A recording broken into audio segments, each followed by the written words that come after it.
Now guess what? The reason I don't know how to make $3 billion, and the reason I ain't got to worry about the how, because the how-to is none of my business. See, the problem that people do is you get in God's way. See, you tell God what you want, then you mess up and tell him how you want him to do it. The problem is you can't tell God how to bless you. All you got to do is write down what you want. God will give you everything you write down. I'm telling you, it used to be a lot of stuff on here I had to take off. You don't see no cars on here because they all in the garage. You're supposed to fail. You're supposed to fucking fail because failure is the stepping stone to success. Failure is an experience that lends to wisdom that ultimately makes you a stronger version of yourself.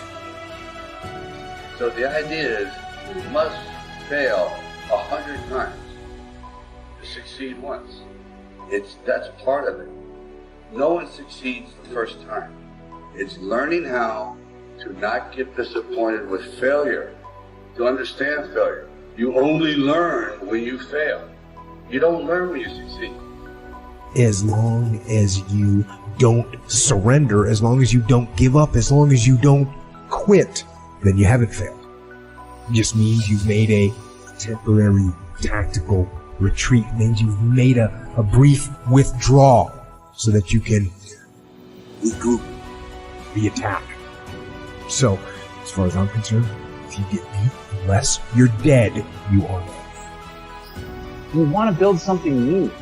Don't spend any of your energy trying to tear down the old. Instead, spend all of your time trying to build the new.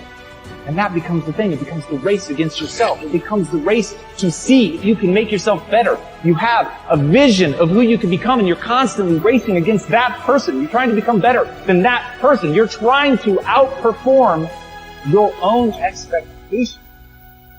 If you tell yourself you will do something, do it. If you try and fail, try again.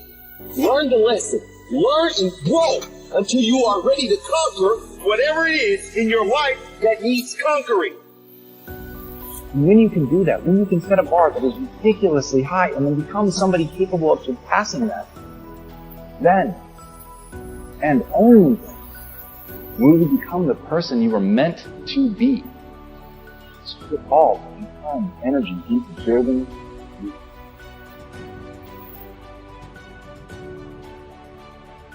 I've told people to learn to use a schedule. And people often hate schedules because they act as their own tyrants, right? They say, well, you have to do this unpleasant thing, and then here's another unpleasant thing you have to do, and then you have to do this unpleasant thing. And you do that for about 3 days, and you think, oh, to hell with this, I'm not doing that, and you fall off the wagon. That isn't what you're supposed to do with a schedule. You're supposed to use it to design the days that you would like to have if you were taking care of yourself. What I'd like you to do right now, I want you to think about your dream, because I'm in a room full of dreamers.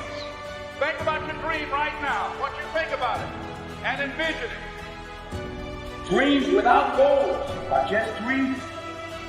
Make a list of 101 things you want to achieve before you die. To have ideas and visions and dreams, and then to do any means necessary to see to it that the vision come to life. Only those that can see the invisible can do the impossible. And then there's even more power to be able to see what doesn't exist and then to be able to articulate it and verbalize it.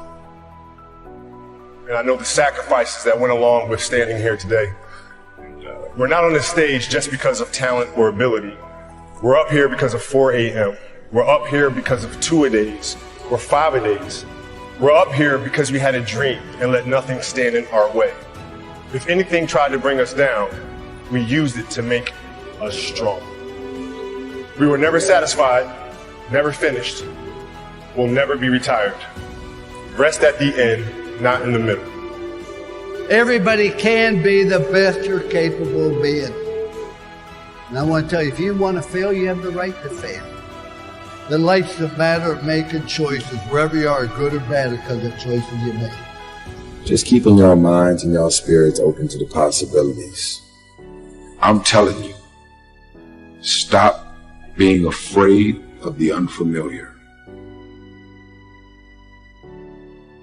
I know without a question that one of the most important decisions you'll make in your entire lifetime is to better handle stress. To decide that your identity and who you are anymore, you're not going to be as stressed as you were last year or the year before. We should all become more peaceful, more thoughtful, more present, more joyous people as we age. Would you not agree? And if that's true, then it's time to start now.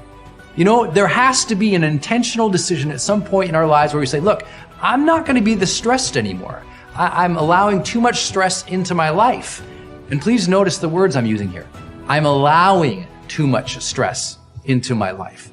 Most stress is not, quote unquote, real. No one hands you a plate of stress. It's not something you see and we can transact and exchange. It's something we make up in our mind. We make things stressful that may or may not be or have any cause to be stress-inducing. You know, one thing that could stress you out might not be a stressful thing to anybody else. So that proves we're making it up. And since we're making it up, we should decide what we're going to do in the future. Are we going to always be stressful people or not? I know that sounds so silly, but I made that decision when I was young. I was 20 years old.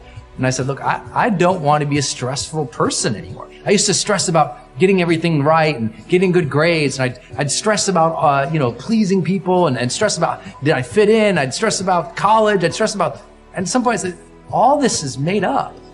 You know, matter of fact, most stress is coming from usually one of two things. First is a false time crunch that we perceive. We think we only have so much time, so everything becomes stressful. Oh my God, I gotta get this done. I gotta get this done. I got this done. And we're reacting our lives to really false deadlines. Someone asks you for something, you think you have to get it to them right away. You probably don't. It's probably not a real deadline. And unless you ask them, when is the real deadline on this? I mean, the point in which everything crumbles and falls apart. If you don't get it then, what would happen? What is the worst thing that would happen if you didn't get it at that exact time?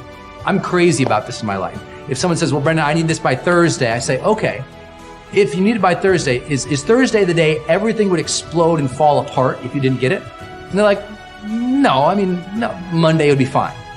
And I just bought myself Thursday, Friday, Saturday, Sunday, and part of the day Monday. I just bought 5 days by asking when the real deadline is. Because most people, they say they want something from you when they want it, not when they need it. So your job to help deal with just the time crunch that stress can feel like is asking, when is the real deadline? And all these things that you're stressed out about, do they really need to be handled right now, this immediate second? Would it be okay if you created a plan and you handle them over the next couple of days, next couple of weeks, next couple of months? When you actually realize the unbelievable amount of time we all have as humans, and how much more time we have when we become focused, diligent, intentional, disciplined, then we're not so much stressed anymore. It's like, I will get to that when the time is appropriate for that. Before that, I've got other things. I think success, first of all, is knowing my purpose in life. As I have watched and observed successful people, what I have discovered about them is they really have figured out why they're here. They really do have their act together. And knowing their purpose in life is a stability for them.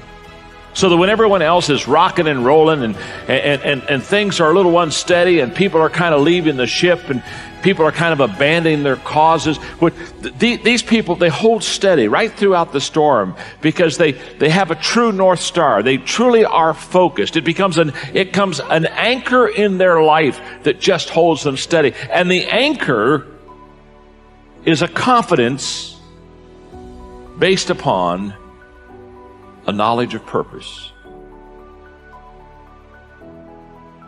Someone said that there are 2 great days in a person's life: the day that they are born and the day they discover why. How would you tell us to develop a habit of curiosity. Well, you know what? People do look at me and see me as creative because I've written so many books, and I am curious. But when I started off in college, in my freshman psych class, they gave us a test that for each student to take on creativity. And there were 17 in that class. I can remember it well. And I was at the bottom of the class on creativity.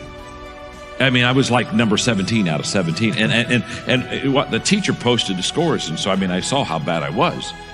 And then I really felt bad, not only because I wasn't creative, but I was going to go pastor, I was going to go into ministry, I was going to teach, I was going to do sermons. And then I got to thinking to myself, I'm going to be another boring preacher. And, you know, that just gripped me. I thought, oh, this is going to be awful. I'm going to bore people all my life, you know what I mean? And then I'm going to ask them to pay while they hear me. I mean, this is an awful deal. So, and so two things I did. And I talk about it in the book. One is I started filing. I started taking thoughts and quotes. And the reason I started doing that is I thought, if I'm not going to be good at what I say, I need to quote somebody that is good. And so I started filing things that other people would say. So I'd go around and I'd say, well, Kim said, you know what I mean? And Joe said, and Susie said. And so that at least I would be a little bit more interested. And that's how it started. But the big breakthrough I had was, and this will help everyone.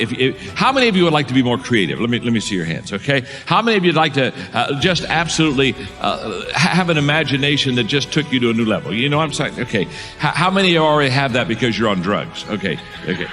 Well, here's the key. This will work for you. I promise it'll work for you because it worked for me. I made a major change in my early 30s from just having answers and being a leader that just had to cast vision, show everybody what I was doing and where we were going. And I started asking intentional questions. And I became a person, I ask questions all the time. Every day, I ask questions. And I have found just asking questions will take you on exciting journeys more than anything else. You excel in that, Ken. I've watched you over the years. You'd excel really in that. But for my early years, I didn't ask enough questions, and so therefore, I didn't get enough ideas and thoughts from others. So when people say, I want to be more creative, what's step one? Step number one is ask more questions. Just go to people and start asking questions. It's amazing what you'll learn.